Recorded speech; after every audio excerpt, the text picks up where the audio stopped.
every Wednesday to talk about personal finance, investing, whatever you guys want to talk about. I'm here to talk about it. While people get the notification and we get everything set up here, my apologies for being a little bit laggy today. We're having an issue with internet. I actually have Bell and Rogers both in my house and still having issues. We've actually been having some network errors where having both in the house, I think, is creating more problems than it's helping. It says 0 people are in the stream, so I don't know if anyone's here or not. I don't see anyone in the chat, so someone jump in the chat and let me know that it's actually live. I don't know what's going on, if you guys are in here or not, or if YouTube's glitching out like it normally does. It's very common for YouTube to show 0 people in the chat for me and then have people actually there. So I see someone posting, I see some thumbs up. So strangely enough, it looks like I'm not live, but I am live, obviously, because I see people in the chat now. Hi, how you doing?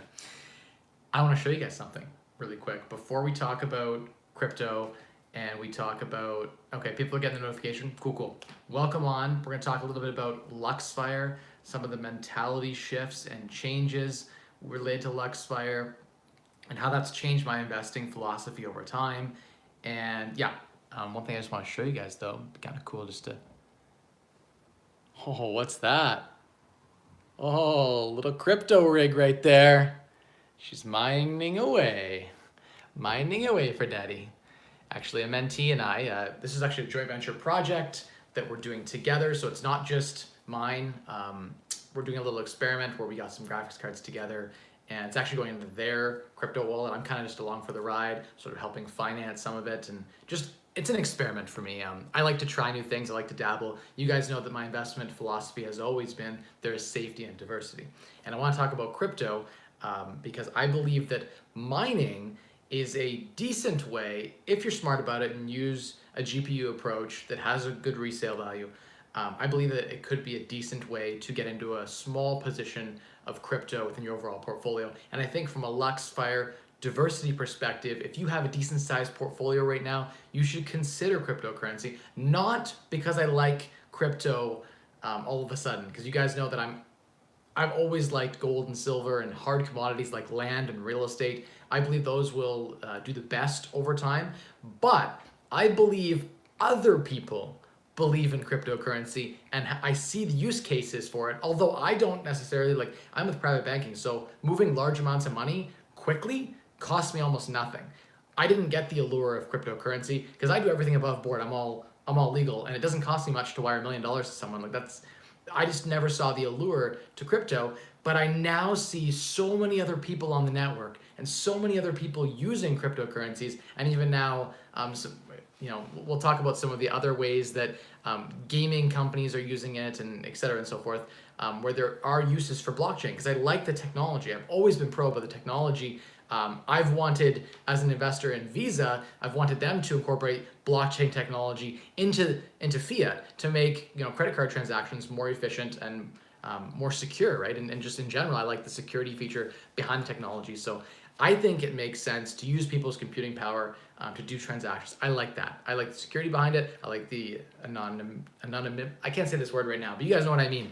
I like it. So I don't like it enough to throw more than 3% of my net worth at it, but I like it enough. And at my net worth, $100,000 isn't that much to throw towards a little play project like this, right? So that's something I'm targeting as we move in towards later 2021. This is a tiny little experiment. We've got a little one right here where we're experimenting with it. It kicks off a ton of heat, I will say that, but very quiet. Like, I have a full rig running at full power right here, one rig, and I'm sitting beside it. I can almost touch it, and a little bit of heat kicking off, but fairly quiet. Like, I don't think you guys can hear all those fans running, can you? Someone let me know if you can hear. You're like 2 feet from a rig right now. My camera is 2 feet from a rig, so tell me how loud it is. We're running a GPU setup where you could cycle through the tech after a year or so while it's still under warranty. You could sell it and then you just buy another card or whatever, and you won't burn them out because you don't use them so long as to burn them out. That way you get a lot less depreciation, because a big risk with mining is the depreciation cost around it. Yeah, I can't say that word. That is the word, how to. I'm not even going to try to butcher it. That's the word I'm trying to say. I can read it, but I can't say it today for some reason. So check in the chat if you wanted to hear that. It's a derivative of anonymous. but I can't say the word. So you guys can figure out what that word is. Bruno says, hi, Mike. Have you considered starting a real estate crowdfunding business where people could buy shares of your real estate portfolio? Bruno, it's an interesting idea. We'd considered that. In fact, I'd considered that in 2017 and 2018 when I started joint venture partnering, and I loved the idea of it. I thought that would be so cool to have it sort of crowdfunded. And then I found out there was just a million different roadblocks. And so I thought, geez, it's really hard to actually raise capital legally and publicly. In fact, you need a memorandum. You need lawyers to be drafting things that stay on side of the different securities laws around raising capital. You need to specifically protect people who are not what you'd call accredited investors. So I mostly have targeted accredited investors. Accredited investors have more than $1 million net worth, more than 200,000 a year in income. They are, by the government, considered not in need of protection to the same degree that the average public person would be. And so if, for instance, I was trying to raise capital from someone that had $800,000 and that was all that they had, they would not be considered what you'd call accredited individuals. Their net worth would not be there. They'd not be an accredited investor, I think is the term that we're looking for here. And so there's a lot of compliance that goes around with that, and it costs hundreds of thousands of dollars from a legal perspective, and it drags down the portfolio's overall return, as well as adds a ton of layers of complexity and compliance that you have to jump through. And so I looked into it. It made a lot of sense, I think, when I was starting out. But then after running all the numbers, and all the stress associated, all the compliance and the oversight, I decided it wasn't really worth it. I thought that, one second, I'm just gonna crack the window just a tad. We are a bit warm in here. Just a little bit warm in here. Sorry, it's getting the heat off it. But yeah, talking about putting cool projects up for funding. I still do that. I have a few pocket investors that I deal with who are accredited individuals. I like working with accredited individuals more. It's larger amounts. It's easier to get one person to fund one project as opposed to try to get a whole bunch of people to fund a project. But I suppose if you had a platform and you had a big enough operation of scale, like you were raising a lot of capital, then it would make sense to have a lawyer almost full-time working on sort of that whole piece with the memorandum and keeping everything on side from a compliance perspective. So not something I've looked into, or not something I've pursued, but things that I've looked into, right? So great question. Thanks for asking. I've also thought about, where it can make sense in my own portfolio. I have properties that have tons of equity in them. And I've thought to myself, it might make sense, instead of refinancing with a first, which is difficult to do and a lot of paperwork, it might be easier just to throw a second mortgage on and still have, some equity in the properties.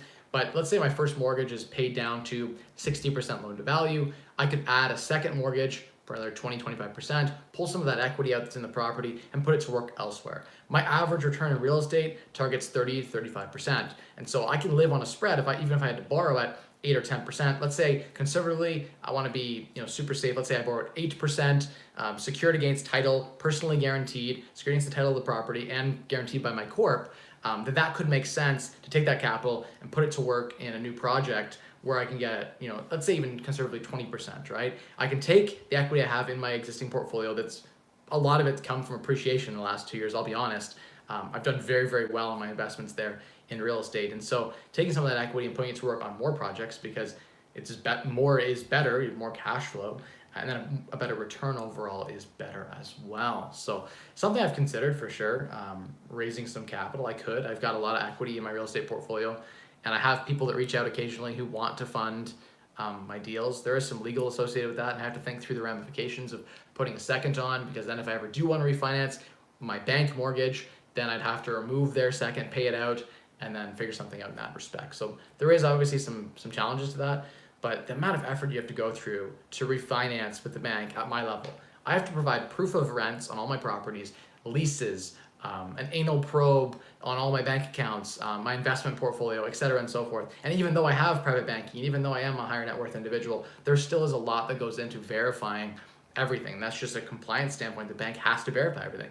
It'd be simple if I just had a huge stock portfolio in one real estate or 5 pieces of real estate, as opposed to the whole gamut of things that I have going on, right? So it's just complex dealing with lenders at my level. There's just a lot of back and forth. When you're dealing with a bank lender as opposed to a private individual, it's super quick. We can have a conversation. they likely already know who I am. In most real estate circles here in Ontario, people know who I am. And so the conversation usually goes fairly smoothly when they've already sort of followed who I am, what I've done over the last 3-4 years online, and they've seen that consistency where I'm consistently posting. I've consistently posted on Instagram now for at least 1,000 days in a row. I've never missed a day, 8 posts a day. So you know where I am. If I'm posting 8 times a day, you typically know where I am every single day for the last 700 days. Now I don't save all those stories, but people who have been watching could have seen that, right? And that, I think that's part of the private lending brand. If you're trying to build something like that, that it's a great approach. I think it makes me feel more comfortable when I'm lending to people, and definitely makes, I think, the borrower or the lender feel more comfortable when they can track their borrower and keep tabs on them and see how they're doing.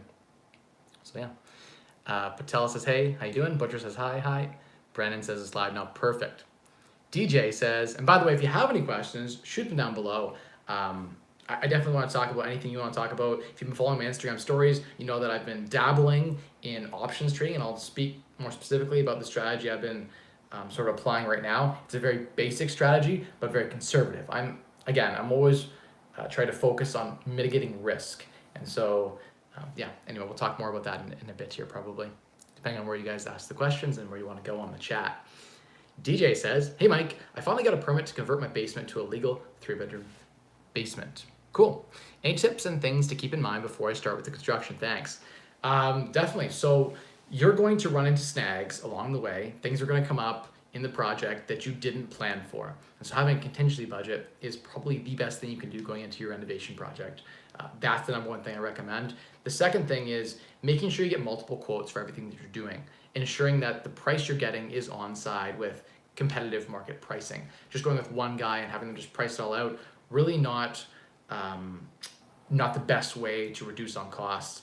Extras, and by extras I mean the city comes in and decides the planner said one thing and signed off on one thing on your permit, but on site the inspector sees whatever he sees and decides she decides a different alternative to solving a fire code issue or whatever issue they find on site.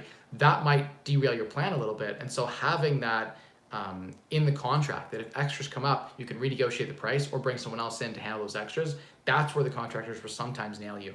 So just be careful of those things as well. And obviously when you're going in, you're going to want to make sure that you're flexible and fluid, because things may change. And when you go in for inspections, you'll want to, I guess the good thing is about being in, having it fully permitted, which is great that you went and applied for a permit, is that all your contractor's work is inspected.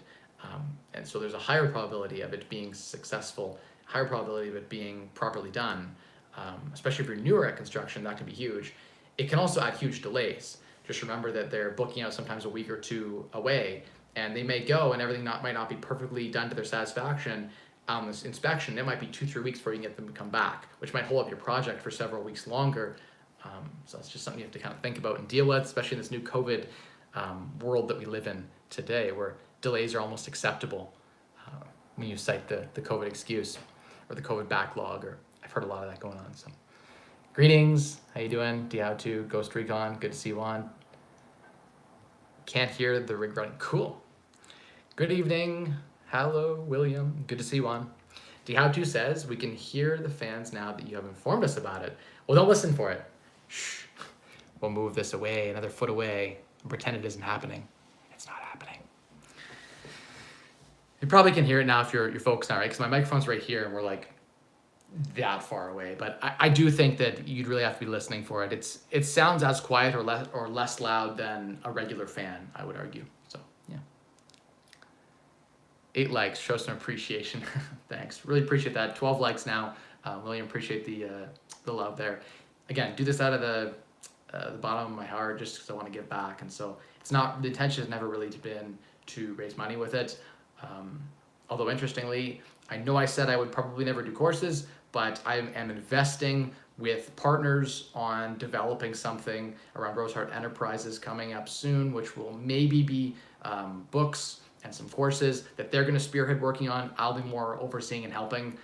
It's an area that I've wanted to invest in for some time. There's a ton of ways that we can improve it, and I hope that they do a really great job with it. So I'm excited to see what they can produce. I'm more funding it and lending my brand to it, but it's something I've wanted to invest in for some time now. So stay tuned for those. If you want to support along the journey, there'll be opportunities to do that soon in the coming weeks. Bruno says, I also consider a second mortgage to unlock some equity, but then it's difficult to get an A lender on a new property because they do title searches now. This is true. Bruno makes a fair point. You would have to explain what the second mortgage is. If you're working with private individuals, what you could do is set the second up in a way that when the lender looked at it, it would appear as they're more of a partner on the project, and their second mortgage is simply there in order to secure their interest on the project. And so you could say, hey, I have a partner on this for 25% of ownership, and that's why there's a second there. And so you could explain that, and it wouldn't affect your ratios negatively. It wouldn't. There would be no negative debt service associated with that. So depending on how you structure things, it can make a lot of sense to do the second mortgage play if you can get the right interest rate, and you can take that capital and put it to work somewhere else at a much higher rate, and there's a good enough spread. But if you're borrowing, say, at 8% against your property, the second against the equity in your real estate rental property or whatever, and then going and putting it to work options trading, and you're new to options trading, that might be a bad idea, because what if you lose money, right? You could lose that equity in your property. That's no good either, right? So you gotta make sure that you're careful about what you do with that capital and how you redeploy it. So when I borrow against my real estate portfolio, I like to put it back to work on real estate projects, which is difficult right now because they're so hard to find good deals, especially when the benchmark keeps rising for what a good deal is. A good deal 6 months ago is an amazing deal now, right? I just closed on one in Sarnia, actually, interestingly enough. We're doing a flip in Sarnia. And so I'm spreading into other markets where there are still deals. Picked something up for 170 plus a 5K, so 175 all in for a nice little 3-bedroom house with a 2-car garage. It'd be a nice little $300,000 exit. So I'm doing a lot of flips right now as opposed to buy and holds, just because I'm not finding a ton that makes a lot of sense. There was actually a deal in January that I wholesaled for 50,000. Or not wholesale. I signed it and got a kickback on profit. It wasn't technically a wholesale. So there are opportunities still popping around. He's closing our sixplex. There's a couple of deals floating around that I've been trying to redeploy capital into. But yeah, it's been tough for me to find a lot of deals, and my drive isn't necessarily there when I don't have a need. Like, I don't have a ton of capital to deploy right now, so there's no real need to find deals. I've also been dabbling with some really cool stuff on the levered blue chip dividend play space.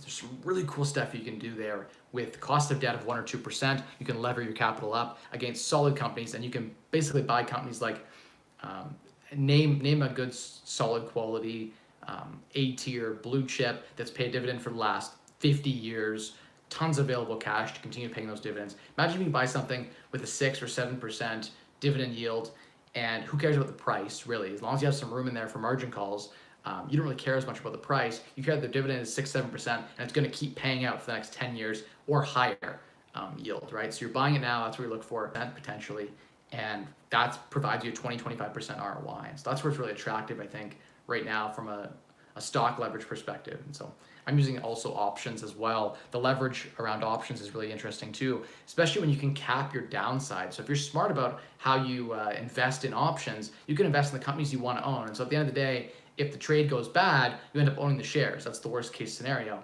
And you end up owning the shares in a company you wanted to own anyway that pays a healthy dividend. So that's where I try to invest, around companies that I actually love long-term, that I'm long-term bullish on. And I may trade on them short-term, but I've got a plan that long-term, I'm okay owning a piece of this company, especially levered up. It makes a very attractive proposition. So full-time options trader. No, I don't want anything full-time. I have no interest in any full-time business, full-time gig. I like the FIRE lifestyle. I like to dabble. So I spend an hour or two on the options trading stuff, just having fun right now. It's one of my side projects. I've got a lot of little side projects that I dabble in, but I like that I can turn it off or on. I could buy a bunch of options that don't expire for 3 to 6 months, way out of the money, and don't have to worry about it. I can go check it out in a month, and it's okay. Or I could set up, automatic limit orders, and it'll sell itself when it reaches a certain profitability level. I might have to check in on it every few weeks, but I don't have to watch things because I'm not taking huge risks. I'm not taking huge gambles, and so it's been very appealing. I have 2 options courses that I've signed up for that I'm enrolled in. I started the one a little bit, but I haven't really dabbled at all. I've been options trading because, again, I do have a finance degree, so I understand puts and calls. I just There's some really complex spreads you can do. I understand where you can use a put and a call to basically cap your upside and your downside and kind of live in the spread. So I'm interested to see some of the jargon. I've heard a bunch of weird options trading jargon thrown around that I don't know because again I'm not. My background is not an options trader. I understand how to buy or sell a put or buy or sell a call, and I've done lots of that on stocks that I like and stocks that I didn't like, mostly stocks that I like and understand and that I can follow. I'm not a technical trader. I have no technical analysis background. I look as a value investor, and then if there's an opportunity for me to make a little bit of money on some volatility, cool. But my intention is always to use all of the options trading profit to reduce my cost base on positions that I love. So at the end of the day, I only will gamble with, like, for instance, I might sell a put on a company that I like. I might sell a put a couple times until I get assigned the shares. I may end up selling those shares at some point and then taking some of the profit from that contract and playing maybe a long call on it to ride some of the exposure on the upside. Maybe it's a leap call, like a year out, right? So I'll mostly only do those calls or those, I guess, unprotected loss type scenarios with money that I've already made on put contracts. So I'm not taking huge gambles. I'm playing it very conservatively. I like the selling puts approach. I like to use options as like selling insurance. And I'll only take bets that make really good sense. Like as an example, today I actually took a really big bet today, which I wouldn't recommend doing. GameStop. I sold a few puts today on GameStop as a joke for a friend who's watching because I know he's super bullish, hodl approach to GameStop, and I think that's retarded. I don't have hardly any faith in GameStop. I know a lot of other people have faith in GameStop, but at the current valuations, makes no sense to me as a value investor. I don't see it. The revenues aren't there. The profitability is definitely not there. Who knows what will happen on Friday? But there were literally, I was seeing this morning, 90 strike price, and I didn't get on this because the app kept freezing too. I saw a whole bunch of them pop up, but there's one at like 100 strike price where you were being paid, I think it was like, you even still, I think it was like 5 contracts or something, made you like $1,500 or something. It was like $300 a contract or something to be put the shares at around $100, and it was trading at around $250 a share, and it was an expiry of Friday. So in a day and a half, if the share doesn't drop below $100, you get free money for nothing. Those kinds of premiums associated with some of the options contracts made no sense to me. Like I'm looking at that and I'm like, what's the probability of the shares, dropping that much in one day? Like I just don't think it's very likely it'll happen. So there were some bets like that you could make too, where sometimes, and I'll look in the options wheel and see at the different strike prices where there's arbitrage, and sometimes randomly at one strike price there'll be just a huge premium associated with that option, associated to the IV, and I don't know why. It just the way the market's pricing it then, and so sometimes I'll buy those just because there's an arbitrage opportunity, and I'll sell it way before it expires. And so there are opportunities to actually arbitrage in the options market, I think, riding on a lot of the volatility, because the market is different than it was 2-3 years ago. There are a lot more retail investors depending on which stock you're looking at, there's a lot more retail side investments with people who just got a bunch of CERB or a bunch of stimulus money, and they don't really know what they're doing. And so the market's changed, where there was institutional investors who used logic to invest, and now there's, grandma on there with her stimulus check going all out because her grandson sent her a text to buy something and she just buys it. Or it's some millennial who knows nothing about how to read a balance sheet or an income statement, knows nothing about a PE ratio, and they're just gambling. It's literally like a slot machine. And then I see on Reddit, they'll be like, but stocks only go up, right? Like stocks only go up. And I'm like, that isn't necessarily. Hello. I think I'm back. I think we're live. I switched over to the Bell internet again, so forget you, Rogers. Like, I actually don't know why I set up Rogers internet. That was a waste of $60 a month. Like, hashtag LUX fire. I think we're back live again. The point I was making was that people are claiming fundamental options traders or like fundamental analysis. And fundamental analysis is not looking at technical analysis. It's been bothering me that people keep using that terminology. And anyway, it's a pet peeve of mine that people will not understand anything about a balance sheet or an income statement, not even have read them before, and just buy a stock based on, some technical candlesticks. That makes no sense to me. Why am I with Bell or Rogers? The only providers here for internet are Bell or Rogers. That is it in my city. So there is no other option. Everyone else, there are other providers that sell Bell or Rogers, but it is, again, Bell or Rogers lines. So I have both because I'm like, hell, Bell sucks sometimes and Rogers goes down all the time. So I'm just going to have both coming into my house and see what happens here. So, okay, let's go back up and we'll keep going with the questions here. Does a second mortgage on a primary residence typically incur a higher interest rate? Thanks, Mike. Hope the options trading is going well. Christopher, typically it will, but again, it's all situational on the loan to value, in my opinion, right? And the risk that is associated. Yes, Jonas, I did, and it is 1,000 degrees in here. I got the window cranked and I'm still cooking. This light that's on me is cooking me. Getting cooked here from the rig. Yeah, we did show that off at the start. Jonas is the partner on this, so all the crypto is going into his wallet right now. So it's a fun little project we're trying out right now. Singh says, really appreciate the time you offer us every Wednesday. Thanks. Hey, no problem, Singh. Happy to do it. I like to give back. This is my way of sort of helping people and educating people. Exactly. It feels like African here. Like, no joke. It's probably like 85 degrees Fahrenheit in here right now. I bet you're getting close to 30 Celsius. It might be like 90 Fahrenheit. I'm gonna try and open this window a bit more. Whew. Thankfully, my basement is a walkout basement, so we have big windows. This could be a sweet little place to set up a rig. Yeah. And we have another rental property. We're gonna be retrofitting a whole unit into a crypto unit. It'd be kind of fun to try it out as a beta project in the corp. But we'll see if we can get our hands on any GPUs. By the way, I'm going to throw this out there for anyone who's watching this and has access to any AMD 6800, 6900 type graphics cards, any NVIDIA RTX 3070s, 3080s, 3090s, even 3060 Ti's could make sense. Give me a message on Instagram. I am looking to pay for people who can source these cards at MSRP. I will even pay over market scalper prices within reason. Reach out to me. It's just very, very hard to get any parts right now, including power supplies.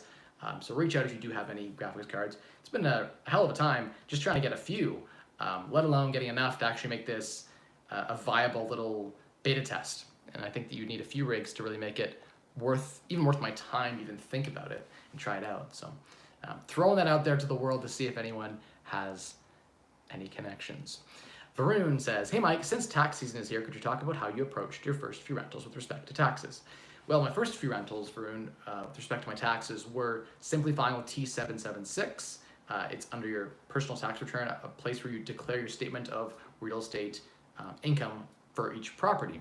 And so it's just a place where you list all of your income and then all of your expenses. And the way that I would do it before I would enter it into somewhere like Simple Tax or whatever tax platform you want to use, you could just go get a Google Sheet set up and begin to set up the columns for like maintenance and repairs. So the things you want to deduct on a typical rental property against your rental income. First off, you're going to know your rental income is. You've probably been tracking that all year. So just simply type in how much rental income you've received. That should be easy enough to tabulate.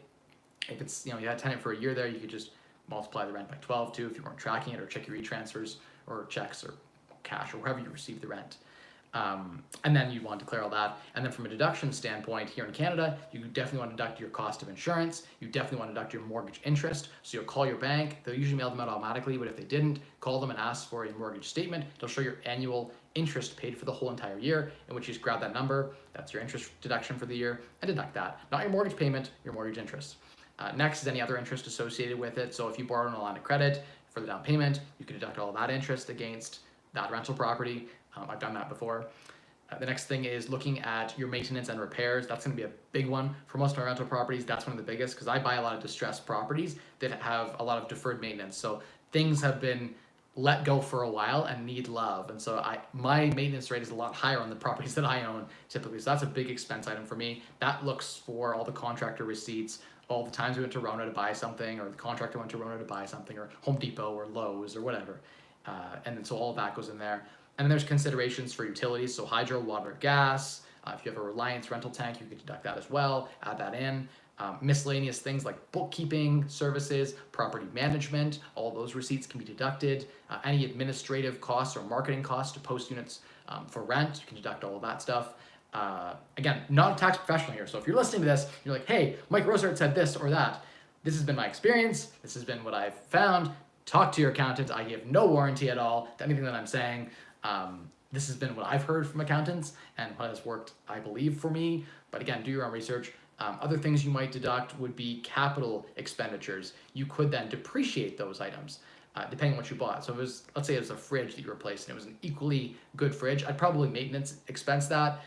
There's a lot of discussions around some of the renovation. Let's say a window is crap and you replace the window, but it's a better window than was there before and increased the value because you did the whole house's windows. You might argue a percentage of that is a capex nature, which needs to be depreciated, added as an asset, and then depreciated over time at various, depending on what it is you're doing, at various different capital cost allowance depreciated rates. So you can expense them, but only say 20% a year, or whatever the class of capital expenditure is. So you have to do all that, put all that in. At least if you're getting an accountant to do your taxes, you can say, hey, these are the renovations that I did this year. I spent 20,000 or let's say, or whatever.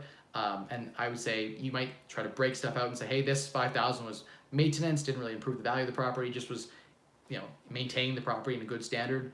And then the other stuff might be, hey, we're going to depreciate all this, add it as an asset for when we sell, it'll increase our cost base. And then there's also the consideration, I guess, of depreciating the actual building itself.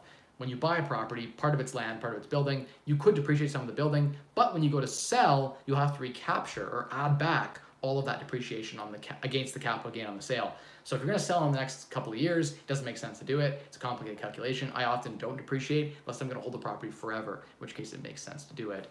Because then you get the tax deferral for some future point, like some 20 years from now, you might sell the property, and who cares about recapturing at that point? Because you've got the benefits now, and you've got the growth on all of that tax savings now. So something to think about when you're filing your return. Again, not an accountant. Don't trust my advice. What do I know? Other things you might look for that I might not have mentioned here would be expenses like. I think I mentioned property management already. I think I mentioned all the maintenance and repair stuff. Pretty sure I mentioned accounting and professional fees. So if you just closed on a property more recently, your legal fees associated with that. If you have any rental license fees associated with that. If you provide internet at the unit, you can deduct that. If you compensate a tenant, I actually do this often. And I should start deducting that because I forgot to do it last year and I kicked myself. I give all my tenants $20 gift cards. Like I think I spent like $1,000 on gift cards at Christmas to give everyone, and some people I gave more. And like rent discounts, I'll often provide a gift card to people. And so I'll buy a gift card and provide them a gift as opposed to dropping the rent. I'd rather collect the rent in full and then provide them some sort of gift. And so those things you can deduct all of that stuff too. As part of your loyalty, keeping your tenants happy, good retention. If your tenants are happy, they'll stay. Unit turnover is the most expensive thing a landlord can go through. So if your tenants are paying good market rents, you want them to stay, you want them to be happy. And so part of that should be a loyalty type program where you reward them in some way. And that's all deductible as well. And at the end of the day, you'll have a profit, and that profit will be what you'll pay tax on. If it's your first year of operation on the rental property, you'll almost always have a loss, especially if you bought something that was a bit distressed. And so that's something where I typically have losses in my properties as I'm trying to stabilize them, or tenants are leaving, we have vacancies, so revenues are low, expenses are really high as we get things stabilized and caught up. So maybe the first 2 years you might have operating losses. Typically no more than 3 years would you ever have an operating loss. You should expect to have profit. After 3 years, the CRA is going to be like, why are you holding this property if you're just losing every year? In which case you might argue, I'm speculating and I'm going for a capital gain. That's a lot of people in Toronto and Vancouver. I don't know if that's the answer they give the CRA, but that's the honest truth. People are speculating a lot. It's not been my intention. I'm always going for cash flow. But I guess people do that, and I can see the argument behind that line of thought. So you could have losses for multiple years, and those losses could offset your day job income, in theory. You could have rental properties that while you're working offset almost all of your day job income. I offset a lot of my income with rental properties. It was fantastic. So that's something cool about rental properties. You can defer some tax for the future. That's just true. Do you have to just put up, I'm not a tax professional, but you could probably amend your previous year returns and deduct the gift cards. I could amend and do the deduction. Same with some charity donations I made last year. I think I had like $1,000 in charity donations that I made that I just forgot to claim, personally deduct. I could go back and add those in, but then the hassle of going back and amending a return, as well as potentially opening yourself up to an audit, which even if you're completely on side and you have the best accounting systems ever, an audit is annoying. My time's worth $300 to $500 an hour. Just them auditing me, even if I'm on side, is cost me thousands of dollars. Just a real pain in the ass, even if you're completely on side. And so I don't even want to risk it. So I'd rather just pay more tax and not have them bother me. Like, I don't want them to call me and anal ravage me. I've had friends, and not even friends, but like colleagues and people that I knew that went through audits, and I heard it was like really annoying. A lot of documents back and forth, hours and hours of time wasted. It felt a lot like, I was told it felt a lot like a refinancing a property if you had a really complex net worth. That was what it was like. And so I'm like, geez, I mean, eventually it's likely I'll eventually be audited for something. I have been audited, I think, before, but it was a very minor thing. So yeah, I mean, it's, I've always been, like, I like to run things pretty squeaky clean. I don't want to, I'm always trying to be on side. I don't need any trouble. So that's why I wouldn't amend my return. I just don't want to cause issues. And I believe, I'm not a tax professional, I don't know, but I believe that amending your return puts you in a higher risk for reevaluation. And so I'm like, is it worth the time and the effort? Probably not. I'm going to save a few $100 in tax. Who cares? I let it go. Where would you recommend starting for stocks with the goal of levering stocks?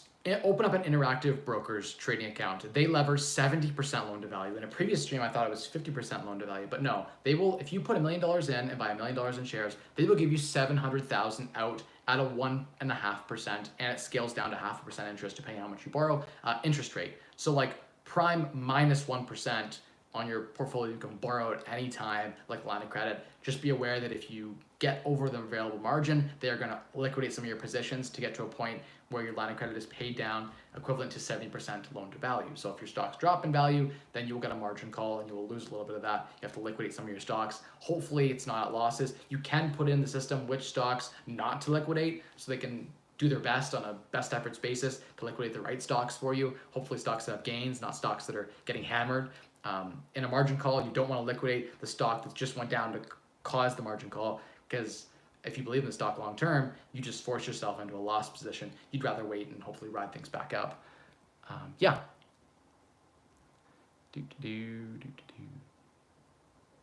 Next one. Learning as well, I would go at Tasty Trade. Tasty Trade is a fantastic platform I recommend people go to when they're just getting started and they don't know anything about options. Before they look at any of the paid courses, go make an account at Tasty Trade and do the beginner's course. Super easy. It's 100% free.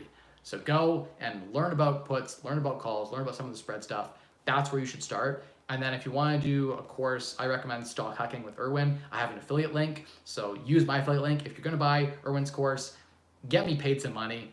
Maybe I'll even hook you up with a kickback. We can all make a little win-win here. So I recommend his. I haven't finished his course yet, in all honesty, but I do want to tackle it, and I have started a little bit of it. So something I would recommend if you're looking for an options trading type of course. Okay. Have you become addicted to options trading yet? Less stressful than real estate for sure. Eric, I think the stress is just different. Depends on what you're dealing with in real estate. And I think that some of the option stuff, if you're taking riskier trades, can be very stressful. But yeah, my experience so far has been it's like a video game, and I love it. So yeah, been having fun with it. We can hear you loud and clear. Hi, Mike. Hey, Jamal. Jamal says, can you describe some contractor horror stories you've experienced, like really bad ones? On the channel, I've talked about a few really bad ones that I've had. I've had, on the birth of our first child over 5 years ago, 5.5 years ago now, I had a contractor who, while I was at work, knew my wife was at home on leave about a week from delivering, picked her up and said, hey, I talked to Mike on the phone. You need to go to the bank right now and get me $5,000 in cash. I need to be paid up. And just like basically him and his partner threatened her and took her to the bank and like under duress forced her to give the money and then disappeared shortly thereafter. Never called me. Complete liars. Basically belong in jail for having extorted my pregnant wife under threat to go get cash and give it to them, under threat that they would let the city know that they did things wrong and whatever, and cause drama under a building permit that we had open. So they threatened that whole stuff. They actually ended up doing that, I think, anyway.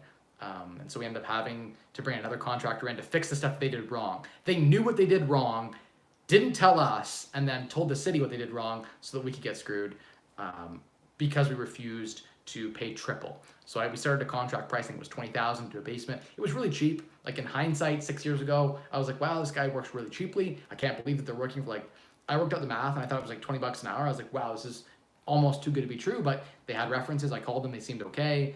Their work was good so far, the little bit of work they'd done for me. So I was like, I'll take a chance.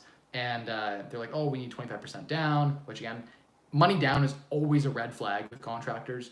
A little bit of money down can make sense sometimes if they're supplying materials, but money down is usually something to avoid. Definitely don't give money down. I've been down those roads because they can never catch up. They're always needing more money, and they're floating other jobs with your money, especially the bad contractors, and especially the affordable contractors. So something to think about. It's a whole mess, but that's been something I've been down before. That's been a road I've been down before. Contractors making mistakes and doing things wrong, having to redo it. That's one of the most expensive things that I've been through is bad contractors. Another example of bad horror stories. When we had, again, I had like 10 or 12 contractors working for us, and then under them, they probably had 4 or 5 people. So we had like 50 people working across the properties at one point. And I remember I like physically couldn't keep an eye on all of them. Like I would go to the sites and I'd probably get to a site every other day, but I couldn't watch over them. And so there was a lot of things missed. And one of the horror stories there is delayed timelines, big time. I've had contractors screw the dog and take months longer than they said they should. They said they would, that they should have taken a lot less time. So those are all horror stories I've been through. And learn from me and make sure you hire a very reputable contractor, that you get a referral from someone. Honestly, there's 3 things, right? Affordability, reliability, and quality. So affordability is the price they charge you to do the work. Reliability is, are they going to show up and do it every single day? Because a lot of them won't. And then quality is, are they doing the work properly and, to a good standard? You will never get all 3, ever. If you get really good reliability and really good quality and they're affordable, they will leave you or something will change. It won't last. You can never get all 3 for long. I have got all 3, but in 3 to 6 months, you burn the trade out, their prices go way up, or their quality fails, or their reliability fails. This is the most common, is contractors will underbid jobs and then they have to cut on quality, or they have to take on other jobs and their reliability falls way down. So it's just the nature of hiring contractors. The business is full, it's just riddled with hacks, and the work is hard. Like no one wants to do construction work. And so that's a big challenge, I think, is that contractors don't want to do the work. No one wants to do the hard gut jobs.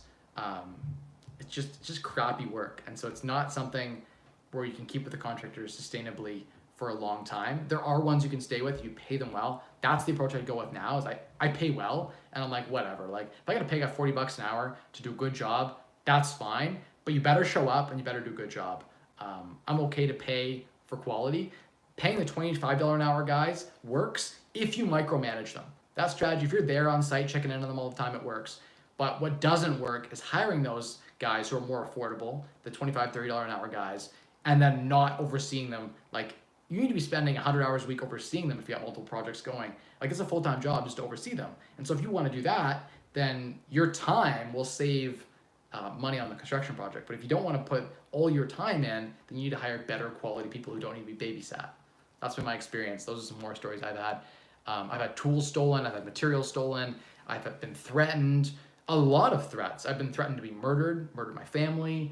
I've been threatened to go and smash the job site up when they demand more money. I've been a lot of threats, interestingly. Very weird why people get so, and especially myself, like being a public figure now, if I go and hire a contractor, they almost always try to double their price midway through the job because they see one of my YouTube videos and like, oh, Mike Rosehart's a millionaire, he has money. I better out my price. Why is he making all the money? He's the investor. Why is he making all the money? I'm doing the work. I should make the money. I don't care if we agreed 10,000 for this setting job. It should be 20. You know what I mean? So a lot of that stuff happens. Just a nature of the industry. A lot of drunks, a lot of drugs. It's just the nature of the trades. You know, you pay them on Friday. Don't expect them to show up till Monday. Even if they say they're going to show up Saturday, they're out there partying. They're drunk. They're hungover. They don't want to come to work and do construction. That's very, very common in the trades. You talk to people in the trades, and they'll admit that that's very, very common.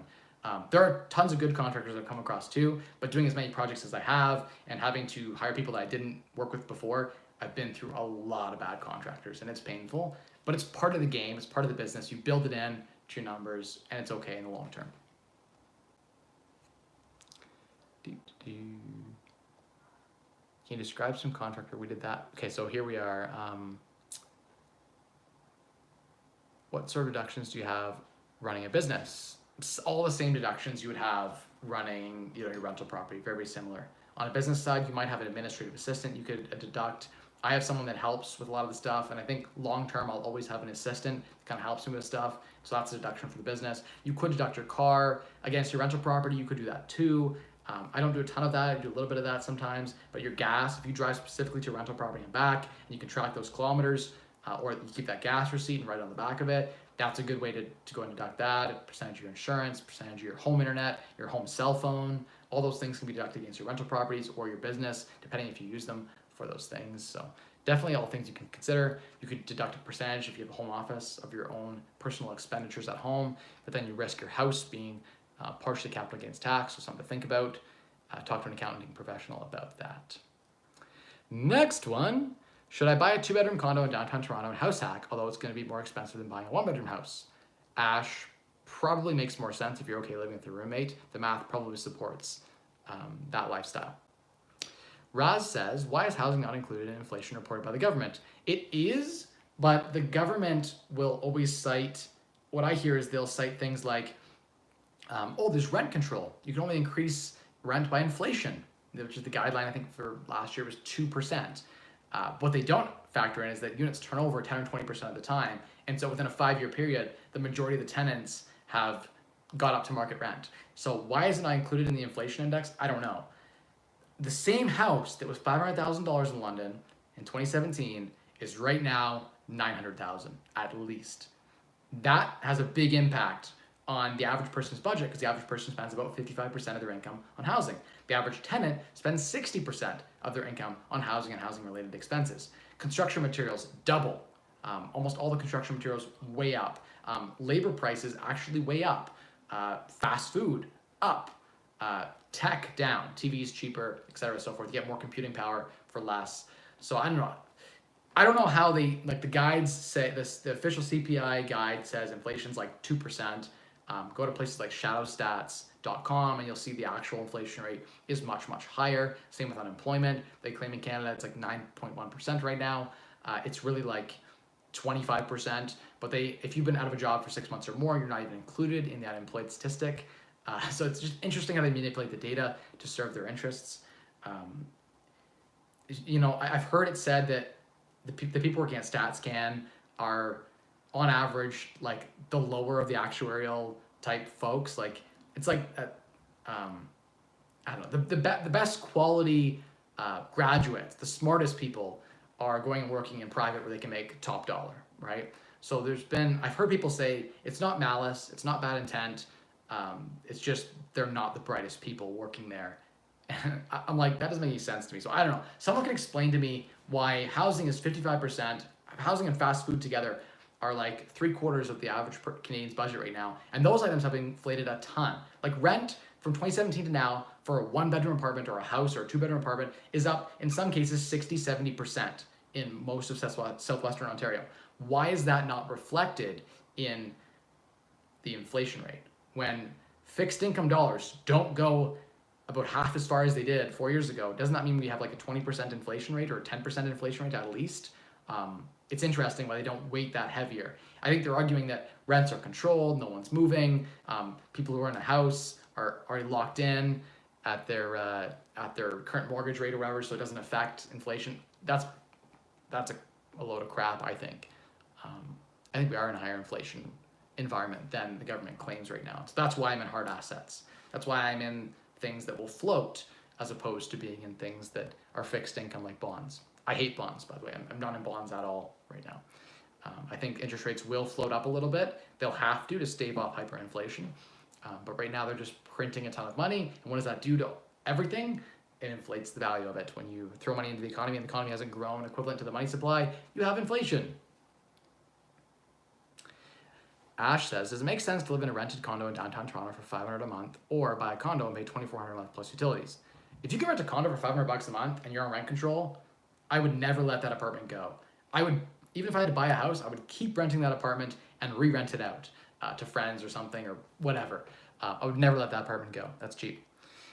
Raz says, do you ever splurge and treat yourself to luxuries or a vacation or a nice cup of coffee? Raz, I live the LUX lifestyle. So lately I've been splurging a ton. Like I think my eating out budget with my wife and I right now is like $1,000 a month. We are just, it is all out.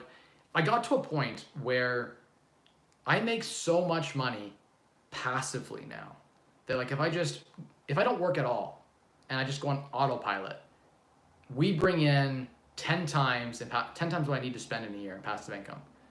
So I'm still frugal technically to spend. I can go to Costa Rica right now on a trip. As soon as our third one's born any day now, we're about to have a third child. As soon as they're born and they're healthy and my wife can travel again, we're probably gonna travel.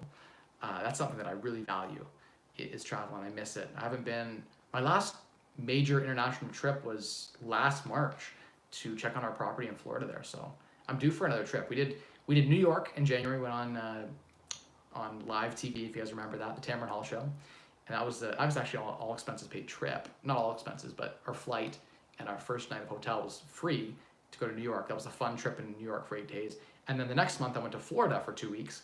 And then I went to Florida again a month later. So 2020 started out as a great year. We were traveling a ton, and then we had to cancel all our plans because of COVID. And yeah, it sucked. In hindsight, COVID's not nearly as scary as we thought it was. But there's a lot of talk. Can't take money with you if you know what you mean. Do you have a will? Yes, I do. And it needs an update probably, given my net worth's changed so much since I last updated it. But yeah, definitely you can't take money with you. At the same time, I'll probably live forever.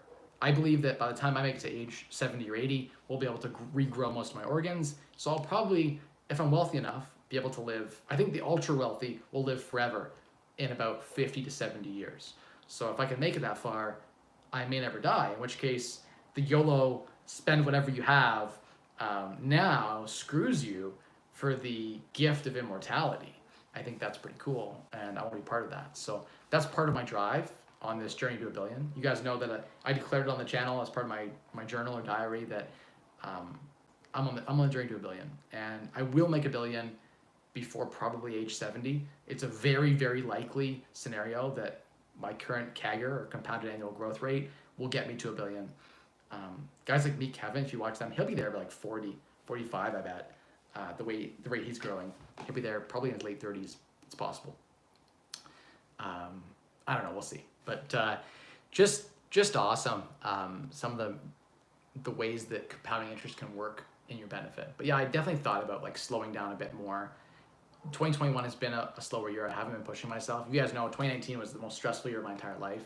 And I never want to redo of 2019. So I've been slowly laying off the gas, but I can't help myself. I love to get involved in projects, and just making money is fun. Any way to avoid capital gains on selling? No, not that I know of. I mean, you can deduct things against it to reduce the capital gain, but there is no way in Canada to 1031 exchange it, so to speak.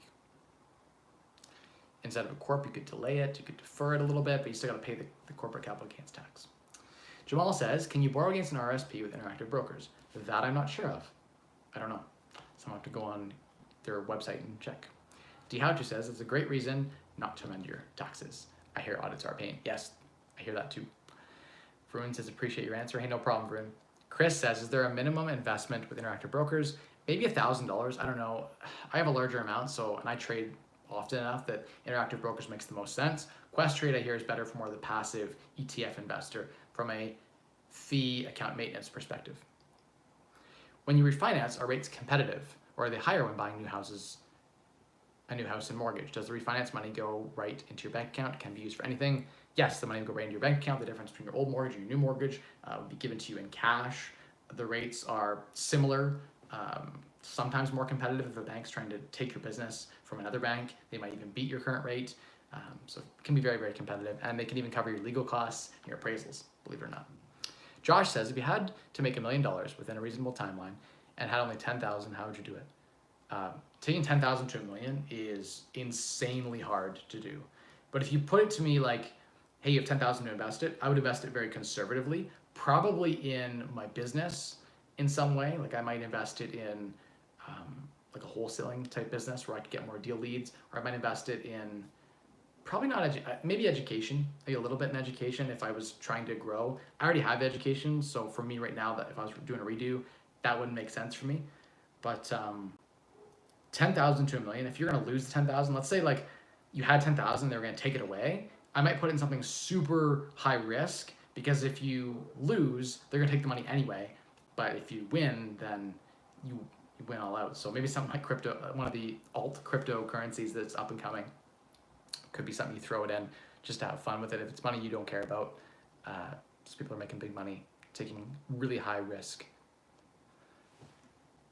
When JVing as the money partner, 50-50 with the working partner, what happens when the capital gains if you sell the house 10 years down the road? Do JVs split and claim 50% each? That is usually what is done, but there are plenty of complex situations. Yes, typically that is what you do. You each claim your respective portion of capital gain.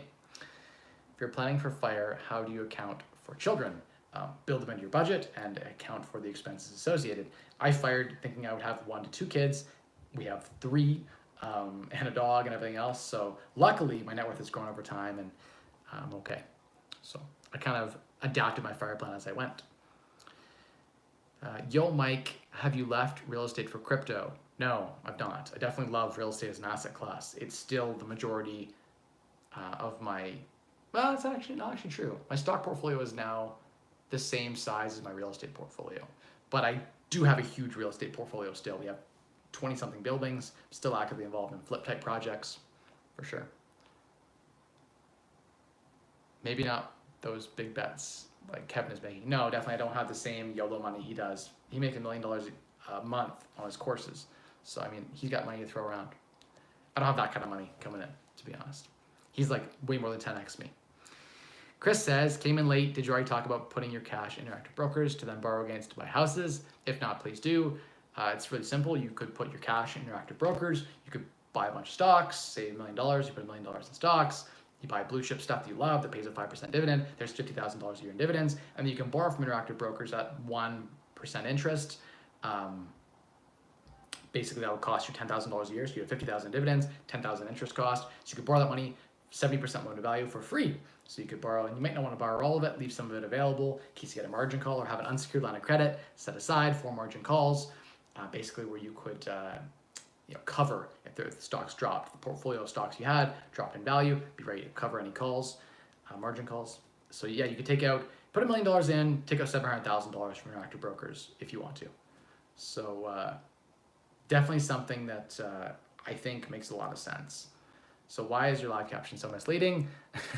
Because I wanted to attract people who are interested in cryptocurrency and then bring them over to the other side of things where there's more stability and safety. Because we've got a mining rig right here where I'm mining crypto. Again, crypto is not a large percentage of my portfolio, but I do intend this year to dedicate multiple 6 figures to cryptocurrency. That's not a lot of money to me, but I can understand how that'd be a lot of money to other people. So I think that I think at the end of the day, crypto is definitely an asset class that a lot of people believe in. There's a lot of faith in. There are a lot of use cases for. I'm not as bullish on it as, say, other people might be, but it will be a percentage of my net worth, and I'm having fun with exploring it. I like mining as opposed to buying the crypto itself. I like to mine the crypto and then play with the altcoins with what I've mined. So that's sort of my way.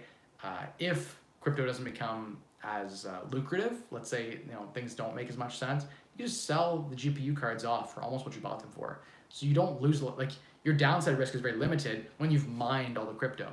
So yeah, I mean, the ROI is pretty good too. You can set up a crypto rig. You put $100,000 into crypto rigs, and if you had some real estate, like I already have a few vacant units that I could use and re-outfit as crypto mining areas, basically like little mini data centers. If I wanted to, it's a thought. We haven't gone that far down the thought process yet. We're just doing a little beta test right now. But in theory, you could mine $100,000 rig, will hold its value for a year. You could sell it for what you bought it for and make $200,000 in crypto on that. So it's a 200% annual return. Where can I get 200% annual return that safely? Something to think about. So it's an experiment for me. Thank you all so much for watching. We got through all the questions. I I think that crypto could be a way that you could build a lot of wealth quickly. It could also be a way you could lose a lot of money quickly. So don't bet more than you're willing to lose. Thank you all so much for watching. It's been a great hour. I am cooked. It is so hot in here. I'm excited to get out of this room and get some fresh water, some ice water. So thank you all so much for watching. Follow me on Instagram if you're brand new to my YouTube channel. Give it a subscribe, tap the like button, and I'll see you all on Instagram at Mike Rosehart. I post there, 6, 7, 8 times a day on my stories. So follow along, and I'll see you all online on Facebook, again on YouTube every week, every Wednesday, 7 to 8 p.m. Eastern Standard Time, and on Instagram and email, etc. So thank you all so much, and I'll see you next week. Stay tuned for some of the cool stuff we have in store from a content perspective. Sorry if I missed your question. If I missed your question, it's been over an hour. My daughter has to go to bed, so I gotta go put her to sleep. I'm way over my time. If I missed your question, copy and paste the question into the comments after the video, and I will come back on my phone. My daughter's asleep, and I will respond publicly to your question. So thank you so much for watching. Remember, the secret to unlocking a wealthier you is 3 levers: spend less, earn more, and maximize the returns on the difference. Bye, everyone.